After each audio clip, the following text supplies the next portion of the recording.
Hello everyone, రండి English నేర్చుకుందాం. Let's learn English.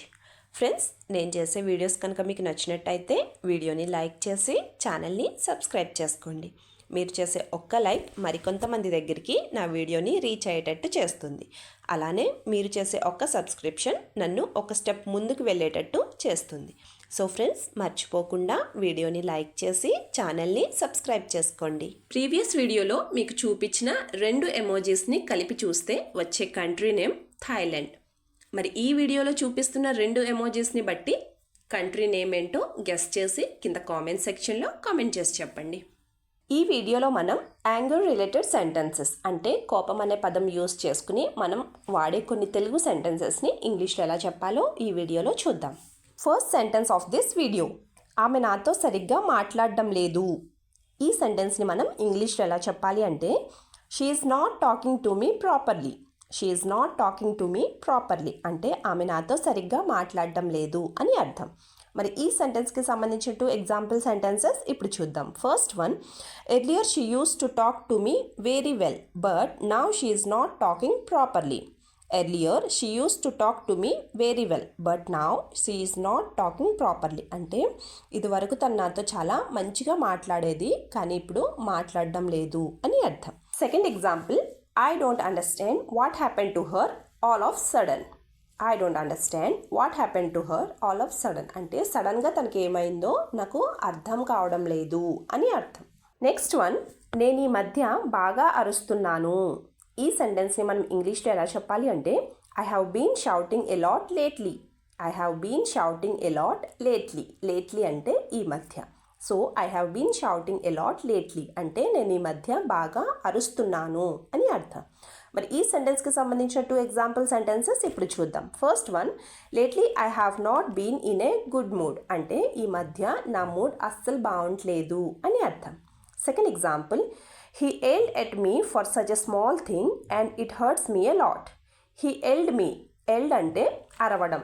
He yelled at me for such a small thing and it hurts me a lot అంటే తనంత చిన్న విషయానికి నా మీద అరవడంతో నాకు చాలా బాధ అనిపించింది అని అర్థం. నెక్స్ట్ వన్, ఇంత చిన్న విషయానికి అంత కోపం ఎందుకు. ఈ సెంటెన్స్ని మనం ఇంగ్లీష్లో ఎలా చెప్పాలి అంటే why are you so angry over such a small thing. Why are you so angry over such a small thing అంటే ఇంత చిన్న విషయానికి అంత కోపం ఎందుకు అని అర్థం. మరి ఈ సెంటెన్స్కి సంబంధించిన 2 ఎగ్జాంపుల్ సెంటెన్సెస్ ఇప్పుడు చూద్దాం. First one, you join a yoga class from tomorrow because you are getting angry to every little thing.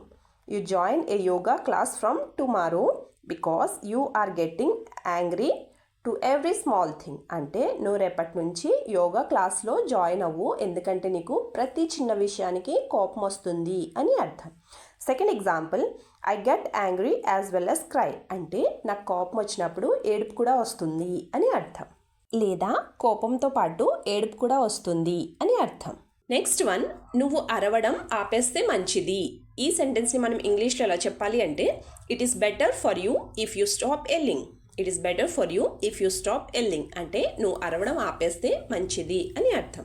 మరి ఈ సెంటెన్స్కి సంబంధించిన 2 ఎగ్జాంపుల్ సెంటెన్సెస్ ఇప్పుడు చూద్దాం. First one, don't show your attitude here by ఎల్లింగ్ at every one అంటే ఇక్కడ అందరి మీద అరిచి నీ అహంకారాన్ని నీ యాటిట్యూడ్ని చూపించాల్సిన అవసరం లేదు అని అర్థం. Second example, I did not want to L at them it happened because I was not in a good mood అంటే నేను వాళ్ళ మీద అరవాలి అని అనుకోలేదు కానీ నా మూడ్ మంచిగా లేకపోవడం వల్ల అలా జరగాల్సి వచ్చింది లేదా అలా జరిగింది అని అర్థం. నెక్స్ట్ వన్, నీ ఉద్దేశం ఏంటో అస్సలు అర్థం కావడం లేదు. ఈ సెంటెన్స్ని మనం ఇంగ్లీష్లో ఎలా చెప్పాలి అంటే I don't understand what your intention at all. I don't understand what your intention at all అంటే నీ ఉద్దేశం ఏంటో అస్సలు అర్థం కావడం లేదు అని అర్థం.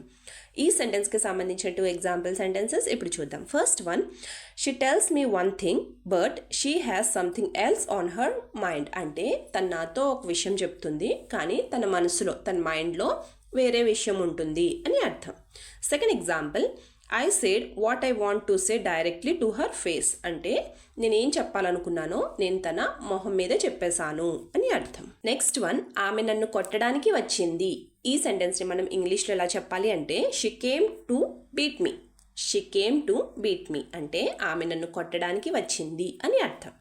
మరి ఈ సెంటెన్స్కి సంబంధించిన 2 ఎగ్జాంపుల్ సెంటెన్సెస్ ఇప్పుడు చూద్దాం. First one, the way she talks and her body language makes me feel like she is going to hit me. The way she talks and her body language makes me feel like she is going to hit me అంటే తను మాట్లాడే విధానం, తన body language, తన తీరు, తను మాట్లాడే తీరు చూసి తను నన్ను కొడుతుందేమో అని నాకు అనిపించింది అని అర్థం. Second example, tell me now why you said all these things to me అంటే ఇదంతా నాకు ఎందుకు చెప్తున్నావో ఇప్పుడు చెప్పు అని అర్థం. వీడియో లాస్ట్ వరకు చూస్తున్నారు అంటే నా వీడియో మీకు నచ్చుతుంది, అలాగే నా వీడియో మీకు ఎక్కడో చోట యూజ్ అవుతుంది అనే కదండి. సో ఫ్రెండ్స్, ప్లీజ్ నా వీడియోని లైక్ చేసి ఛానల్ని సబ్స్క్రైబ్ చేసుకుని మీ సపోర్ట్ నాకు తెలియచేయండి. Thank you.